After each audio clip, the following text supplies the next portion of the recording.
Жолдан жолақ сызылған, жаяу жүргіншілер өтпесінен ғана өту керек. Жолдан өту үшін жүргізуші сені байқап, тоқтағанына көзіңді жеткіз. Жолға жүгіріп шықпа.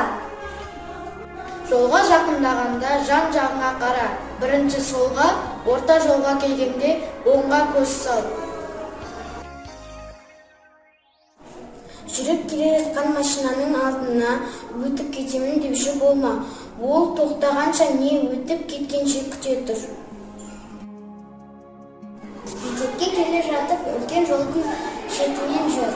Алдынан машина шықса, жол бер. Тоқтап тұрған машинаның қасынан абайлап өт. Жолдан өткен кезде ұялы телефон құлаққа тағушы болма. Жол қауіпсіздігі ережесін қатаң сақта. Автобус ішінде қауіпсіздік ережесін қатаң сақта. Автобустың ішінде төбелесуге, ұрсуға болмайды. Және автобус тұтқасын ұстау керек.